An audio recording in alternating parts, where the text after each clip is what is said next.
Hello. I am taking some time to share with you a little bit about what's going on. Um, as we get closer and closer to the release of Fear, you don't realize exactly how much pressure is on a writer to switch gears. For the last year, I've lived with the characters of Fear. But at the same time, I've been living with the characters of other things. I've got other writings that are out there. I've got a few short stories that I've done.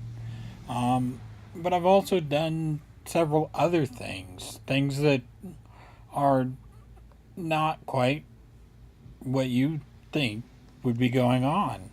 Um, it's like the Civil War project that I kicked off. It's been almost a year and a half ago. Um, I'm still working on it. There are a lot of times when a project takes a lot of time, and I don't mind taking a lot of time on a project as long as the project is going to get done, and it's going to get done the way it's supposed to get done.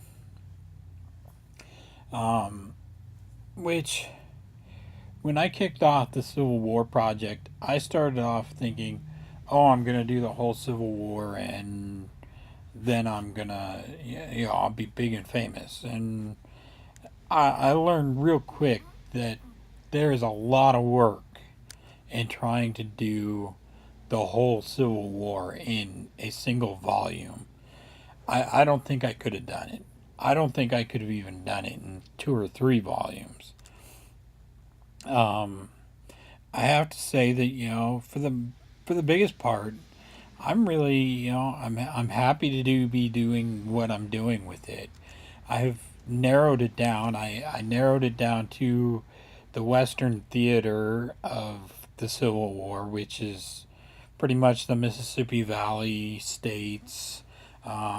It also included Ohio and and Alabama and some of them. Um, but you start to get used to these characters as well, and you start to live with them. Um, my biggest thing is once you start living with these characters, you don't get a break from them. They don't go away. They continue to be a part of who you are. Um, and I think that's why when it came right down to it, I wanted to get down to one character, one person that I'm living with, so that I can tell the story from their view. And the story of Shiloh in and of itself could be told from 100 different directions. But to tell it the way that I want to tell it is something that hasn't been done. Everybody has told of all the different historians have taken big steps at looking at the bigger picture of the Battle of Shiloh and how it came together.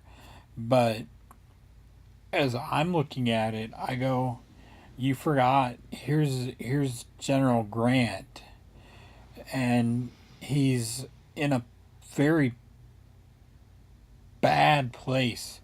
He's fallen off his horse. He sprained his ankle so bad that because his horse landed on him, he didn't really fall off his horse. His horse slipped and fell, and he fell on top of him. And it it battered him up pretty good. In fact, he spent the first day, I know for sure, on on crutches, wandering from place to place that he could get to on the battlefield. And when he wasn't on crutches, he was in what they considered an ambulance, which is nothing more than a glorified wagon. Um, but as I go through, you learn little things that he does and that he picks out. Um, here he is. It's right before the Battle of Shiloh, and the date's the 17th of March, and he's just now coming back into command. He had been taken out of command by uh, General Henry Halleck um, weeks and just weeks before, a couple of weeks before that. He was sitting at Fort Henry and trying to figure out what the next move was, or had gone. He had captured Fort Henry and Fort Donelson, and he had gone on to Nashville to meet up with some of Don Carlos Buell's men, and he had been trying to stay in contact with Henry Halleck, but it had failed, and so his messages weren't getting through. And Henry Halleck said, I can't do this. I can't have a general just running off and doing whatever they want. Well, that's true enough. You can't have that. And I don't argue with it a bit. Um, I think it's important right there, then and there, to get to know what Grant is actually doing. And I think it's really a surprise to a lot of people that when Henry Halleck all of a sudden a week later reverses his position, but there's another incident that occurs right about the same time, which I'm not going to get into yet because I wanted to kind of, for those of you who know the story, you know what I'm talking about. But for those of you who don't, there is seriously something that happens right there that it almost makes it so he has to do this. Um, I have to say, I love the adventure that Grant puts into all of into all of his actions. Um, there's all sorts of people that'll tell you, oh, he was going to fail if Buell didn't make it, but there are historians out there that will tell you flat out that's not the case. He would have had this, and he had it all figured out and planned out. Um, and here I am. I'm living with this character in my head, this person in my head, trying to figure out how best to reach people, how best to get that character, make him come to life when he's been dead for 100 plus years. He died in 1885, I believe, 1885 or 1887, one of the two. But he had just finished his memoirs just 2 weeks before he died, and they are hailed as some of the best presidential memoirs ever written. I seriously recommend, if you take anything away from this video, take away General Grant's personal memoirs. Do not hesitate to go out, buy a copy of them, or get a copy from the library. Do something. It is very, very important because it is very true that General Grant's history, it'll blow your mind, and the details he remembers. Um, but not only that, you have his wife's memoirs that are written down the line even further, and she tells quite a story too, and she talks about how all of this happens, and here you are, you're living with these people in your head, and the same is true of fear. I lived with the characters of fear in my head for a good time in here, and I'm still working on it, still dealing with it, and I'm trying to make the point that everywhere you go, if you know a writer, a person who spends any time writing even short stories or poetry, they are living with something inside their head all the time. They're constantly thinking.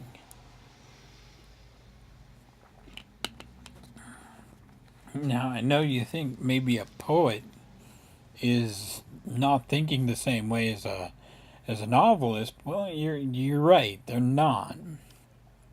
But it's still nonetheless they're living with a character and or a a picture of something that they're trying to make come to life for the reader. I mean, if you read Edgar Allan Poe's The Raven, you will get a clear picture of that raven. That raven comes to life. And if there is nothing else you can get out of this, trust me, you have got to take the time. Just when you next open a book and read a book, read it for every word it's worth. Now, if it doesn't meet your standards, put it down by all means. If it's failing in something, don't be afraid to put it down. I don't know how many books I've picked up and I've started to read, and I get a quarter of the way into them, and I go, "This really isn't what I wanted." And I guess that's why, with fear, I really put down the hammer and said, "I really want something better." And so with fear, I really have been working hard to make it come to life. Um, so I guess you could say, if if anything else, it's really been important work for me over the last year to a year and a half of getting the right perspectives on the stories and the projects that I'm working on. I don't want to take up any more of your time. I know you got plenty of things to do. I know I've got plenty of writing to get done yet. But I'm glad I took you took the time to share this with me, and I will be talking to you very soon.